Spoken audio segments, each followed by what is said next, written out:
Welcome. We'll start with a very important topic about origin of towns and we'll be discussing the various theories of origin of town.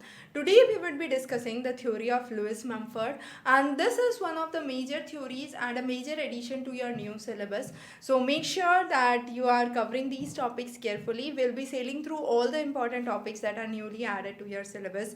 So let's talk about Lewis Mumford. Now when we talk about Lewis Mumford, you might be very familiar with the various categories that he has propounded, the eotechnic, the paleotechnic, and so on. But the idea is that's not the real concept. So let's first understand the real concept that Mumford tried to brought about, and then we'll understand in a summary the various stages of Mumford. So when we talk about the origin of towns, you had the Gordon Child theory, and that talked about urban revolution. However, Mumford was of an opinion that it's not an urban revolution, rather, it's an urban implosion that has occurred over the years. So let's understand this. He talked about that there are two phases under which changes have taken place. It's not basically the development in the form of physical phenomena that has taken up, but more of a social and a cultural phenomena. So when it comes to social phenomena, we have four categories under which he has described his work, and under cultural change he has six categories which we would understand towards the end. Let's first understand the scenario that would help you understand the concept in a much more clear way. So he wrote a book that was City in History, and in 1962 US National Book Award for notification was given to this book. This book was very influential in understanding the urban civilization. So what was the basic concept that Mumford tried to brought about? He said that wherever you see containers that are present, that means at that position there was surplus that was present. He talked about the evolution or moving out from a Neolithic phase. And when we were moving out from a Neolithic phase, there were technological innovations that were part of it. So far, women were primarily concerned with three basic things, that is nurture, protection, and fecundity. So those were the three basic aspects that women were related to. However, over the years there was diversification. This was known as heterogeneity. So there were formation of various groups of workers, we could say. They could be woodmen, they could be fishermen, and engaged with different kind of activities. So this heterogeneity led to complexity. So everything is in a kind of interwoven aspect that could be understand. Now out of this complexity there was more unity in the city, because one person started to become dependent on the another person for their needs, and what happened in this course was development of a vocational ability. So each person specialized in their own jobs, in their own means, and this led to more of interaction. So communication developed.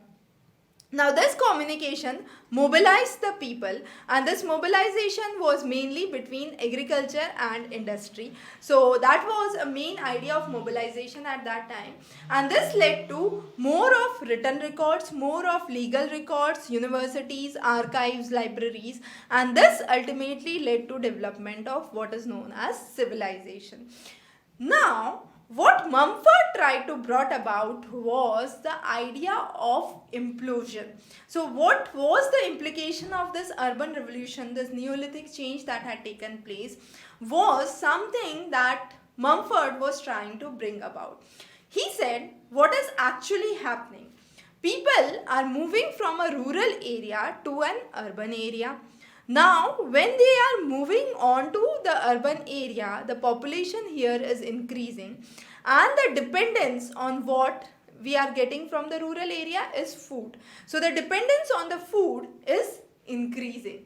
Now, since the dependence on the food is increasing by the urban people, what is happening is this urban civilization is basically trying to restrict itself within the walls.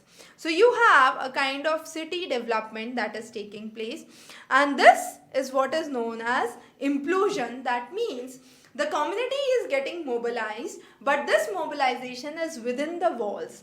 So within the walls you would have the market that is there.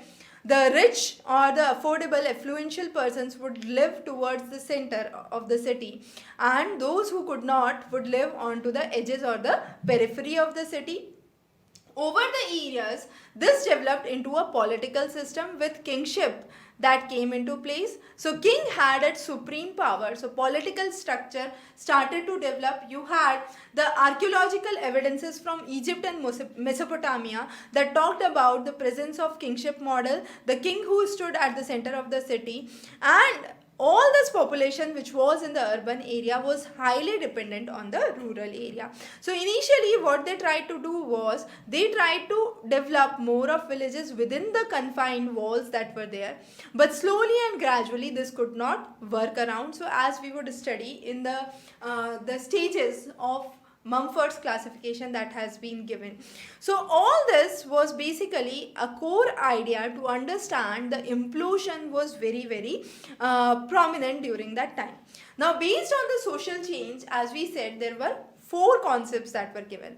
The first was ecocentric. This talked about using the immobile sources of power, for example wood, wind, water, or I could say moreover primitive sources that were there were used. These were also used for the purpose of transportation.